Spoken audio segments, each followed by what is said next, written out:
What is up guys, Andy Forest Dean Runner here and a beautiful Forest Dean today. Typical British summer weather, June the 10th. Wow, stunning. Today is all about slowing things down, taking a step back, but I was going to record all this whilst I was out on the trails today. To be honest with you, the weather's so foul. I think we better wait till we're indoors.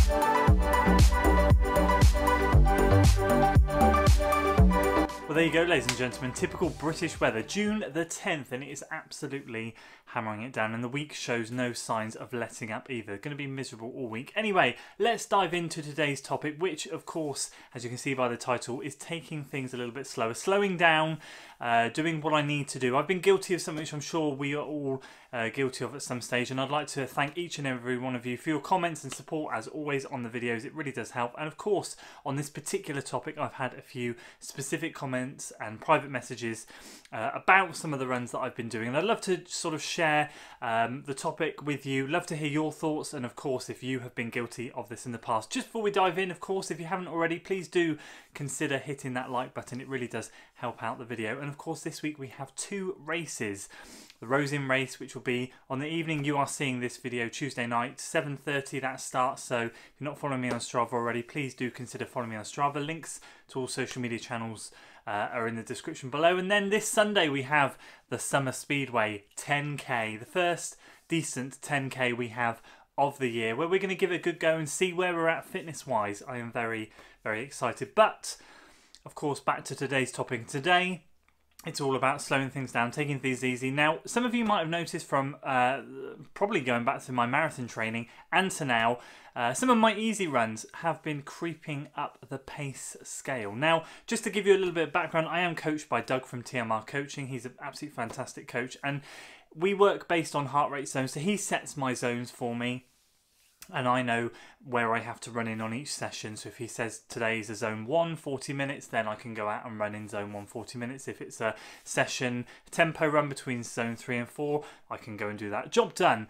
But of course the problem with that is zone 1 for me is a bit of a problem area. Zone 1 for me is somewhere where I like to push the boundaries. I don't know if it is the competitive side in me. I don't know if it is just something that I do unintentionally. Either way, I have a habit of pushing things to the limit of the zone. Now, I've got to start off by saying, ultimately, it's really important that just because you can run in a certain zone, or if you're not heart rate training, just because you can run a certain way doesn't mean you should. I am going to talk specifically today with regards to heart rate training because that's what I'm doing at the moment, but this can relate of course to other things. So for example, my zone 1 heart rate ends up finishing at 147 beats a minute. Now I have this habit of running pretty damn close to that heart rate zone. Now, a lot of you sort of have actually messaged me privately. I'm not going to name names, but I appreciate each and every one of them. Thank you very much.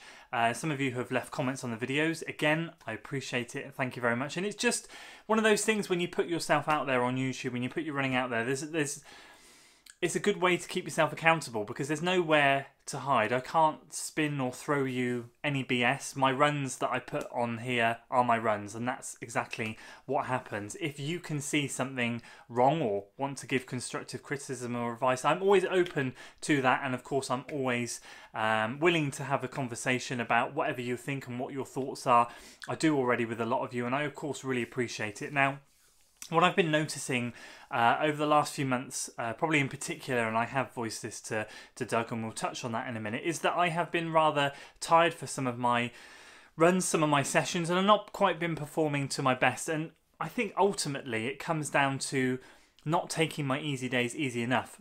So tonight I went out with the process in my head of chilling out and just running at a very low heart rate and just kind of enjoying things. What I, as I said, have a habit of doing is going out there and running a little bit too, not too fast because I'm staying within the right zone, but running at a limit where, if you think about it this way, I could run at 147 beats a minute and I could run at 130 beats a minute. My body's still going to get the same benefits, The difference is I'm not tiring myself out as much if I'm running at 130 beats a minute as I am at 147. I'm just not working as hard, but my body is going to get the same benefits. And I think that's the key takeaway for all of this.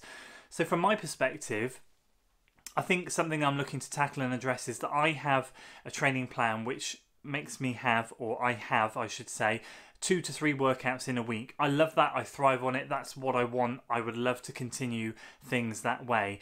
But ultimately, I'm sometimes finding that I'm not quite ready to hit those workouts, or I don't do quite as well. And I know in times gone by, I've had periods of training that I have done really well and nailed, and that's been the periods where I've been really focused on chilling out in my easy runs. I know I've done videos on it before, but I think there comes a point where we all, maybe not the more experienced runners, but some of us more amateur runners that are trying to improve and improve and improve, sometimes we steer a little bit away from what we should be doing, and we need to be pulled back in line. And I think that's what this channel has done for me. It's allowed you guys to say, hey, you know, what you're doing is fantastic, but I'd just like to point out the fact that your heart rate is bloody high for an easy run.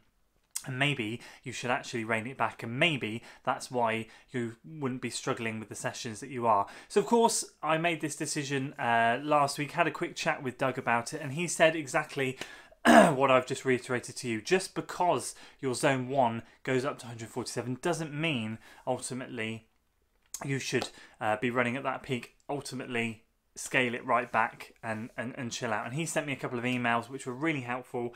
And again, as I alluded to in my week 2 video, that's what you want in a coach, someone that's going to listen, advise and understand and help you take things forward. So I want to extend a massive thanks to each and every one of you guys for picking this up. I really do appreciate it. And of course, I'd love to hear if you guys have ever done the same. I'm sure I've spoken to a lot of you in the past, and a lot of us, I know us runners, we can get carried away. So I think some things to take away from this, if you are in this situation, or if you have been in this situation, I think it's really important periodically, maybe every quarter of the year, every 3 months, every half year, if you maybe lack the discipline that I do on some occasions, is to give yourself a bit of a reality check. You know, make sure. It does help for me in particular being public and putting my stuff out there, because I do have you guys to keep me accountable. But if you don't have anyone like that, maybe it's just good to take stock and look at your training. Yes, we're always looking for improvements. Yes, we're looking to get quicker, I guess, as the process goes on. But ultimately, I was noticing that some of my easy runs were at the same pace as some runners that are maybe running 33 and 32 minute 10k runs, and bearing in mind my 10k PB is 36:17. So I'm way off where they are. They're training clearly a lot more sensibly than I am. So you've got to keep that in mind. You know, are you being sensible with your running? Are you keeping things at a very easy conversational pace? I've come home tonight feeling very energized, still feeling very relaxed, feeling like I could go out and do it again. And I think ultimately that's what we want from our easy runs, to get the benefits of running in zone 1, but not to tire us out. So that for me in particular, tomorrow night when I go to my race, or if I would have had a session, I would be firing on all cylinders like I was last Thursday, ready for that session. So I think that's a bit of a key takeaway there, guys. If you are in the same position that I'm in, just take stock, have a look, see what you're doing, and yeah, see if it's all working for you. So once again, a massive thank you extended from me to you. I really appreciate it. I appreciate your support. Never ever worry about posting constructive criticism, any critiquing. I'm always open to anything, and I will always message you back, and I always appreciate each and every one of your comments. So thank you so much for watching tonight, guys. A bit of an important one for me to share, put myself out there, be accountable. If you see me start straying away from my zone 1s and see them start creeping right back down again, tell me. Do not let me get back to that point, unless of course I get super fit and my heart rate allows it. Then that's a different story. But there we go. If you enjoyed this video, guys, please do give it a like, share it with your friends, and do consider subscribing to the channel for weekly running content. And if you would be kind enough, you can now support the channel, or have been able to support the channel for a while, using the donation link in the description below. And I will see you guys next time. Until then.